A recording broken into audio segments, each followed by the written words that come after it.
Assalamualaikum warahmatullahi wabarakatuh. Alhamdulillahi wa syukrulillah, la haula wa la quwata illa billah. Saudara-saudara para mahasiswa yang saya hormati dan saya banggakan, pada hari ini saya akan menyampaikan materi agama Islam atau pendidikan agama Islam yang sama ini diampu oleh Bapak Insinyur Muhammad Nurdin.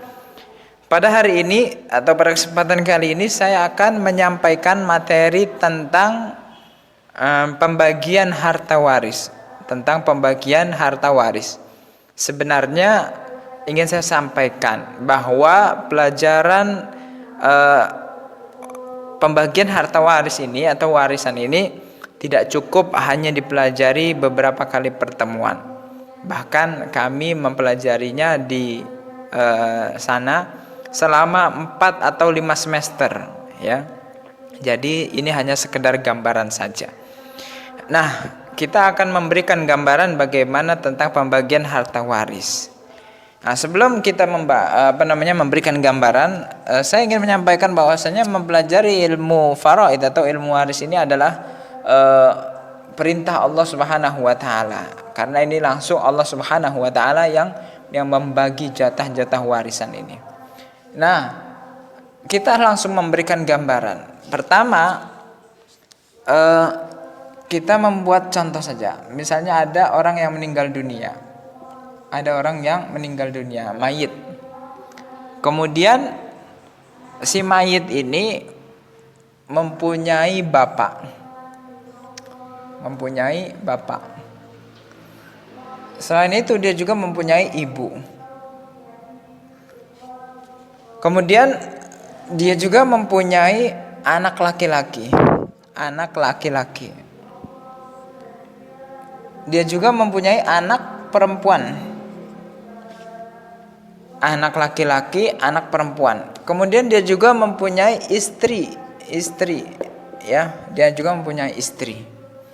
Kemudian dia juga mempunyai saudara atau saudari. Sebelum kita menghitung peninggalannya atau membagi-bagi warisannya, kita terlebih dahulu mengetahui jatah dari setiap individu ini. Si bapak jatahnya adalah ada 2 opsi. Yang pertama, dia mendapatkan sisa. Kalau dia tidak punya anak, dia mendapatkan sisa. Kalau dia punya anak, dia mendapatkan 1/6. Nah, inilah jatah si bapak. Kemudian ibu ini jatahnya adalah kalau tidak punya anak, ibu mendapatkan 1/3. Kalau si ibu ini punya anak, dia mendapatkan 1/6. Kemudian istri ini jatahnya 1/4 apabila tidak mempunyai anak. Namun apabila dia mempunyai anak, dia mendapatkan 1/8. Kemudian anak laki-laki dia mendapatkan sisa. Adapun anak perempuan dia mendapatkan setengah kalau dia sendiri. Kalau dia bersama dengan anak laki-laki dia mendapatkan sisa juga. Kemudian saudara. Nah, ini saudara atau saudari ini sebenarnya mereka tidak mendapatkan harta waris apabila masih ada anak-anak dari dari anaknya mayit ini. Maka dia tertutup, maka dia sama sekali tidak dapat. Tetapi kalau anak-anak sama sekali tidak ada, maka baru harta diberikan kepada saudara atau saudari itu. Nah, kita langsung memberikan contoh saja ya.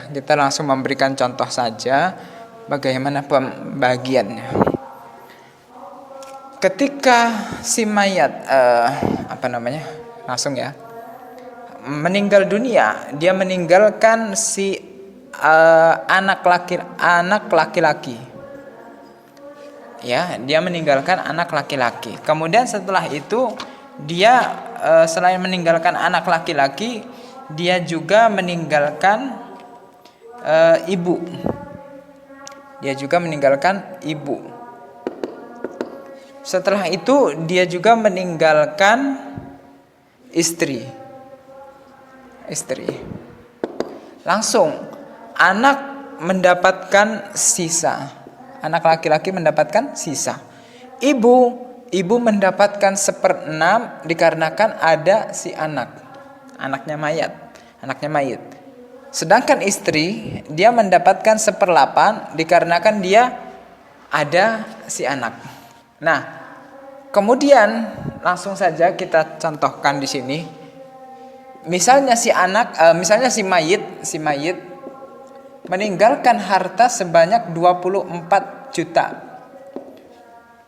Si mayit meninggalkan harta sebanyak 24 juta. Maka langsung dibagi saja. 24 dibagi 8 sama dengan 3 juta. Ya. 3 juta. Si istri dapat 3 juta. Kemudian si ibu mendapatkan berapa? 24 dibagi 6 sama dengan 4 juta.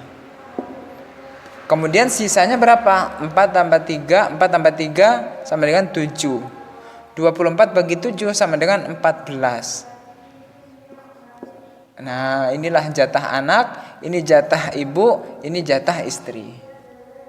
Ya, seperti itulah kira-kira pembagian harta waris. Nah, adapun nanti kalau misalnya hartanya 100 juta, Pak, ya tinggal disiasati bagaimana cara menghitungnya, karena waktunya yang tidak cukup, sementara yang diminta bagaimana cara pembagian harta waris ini. Kemudian saya ingin menyatakan juga sebenarnya ini contoh. Dalam pembagian harta waris, ya, ketika kita menyebutkan mayit, ketika si mayit ini mempunyai bapak, maka si kakek tidak mendapatkannya. Kakek tidak mendapatkannya ketika ada bapak. Karena selagi ada bapak, maka kakek harta tidak menuju ke atas. Begitu juga ketika dia punya anak. Anak ini bisa menutupi saudara.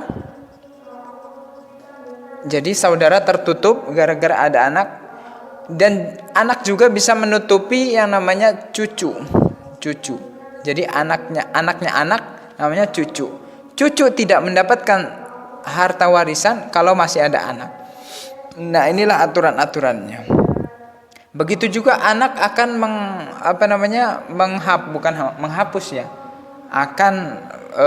menyingkirkan paman, kalau tidak salah seperti itu.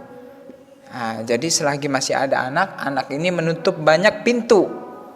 Nah, jadi harta yang warisan ini yang pertama kali diprioritaskan adalah kepada 3 golongan. Yang pertama adalah anak, kemudian yang kedua adalah istri atau suami, ya pasangan lah ya. Kemudian yang ketiga adalah bapak dan ibu. Inilah yang pertama kali diprioritaskan dalam pembagian harta waris. Nah, selagi 3 ini masih ada, maka tidak menuju ke yang lain-lainnya. Wallahu a'lam bishawab. Semoga yang sedikit ini bisa memberikan manfaat bagi saya pribadi dan kepada teman-teman sekalian. Billahi taufiq wal hidayah. Wassalamualaikum warahmatullahi wabarakatuh.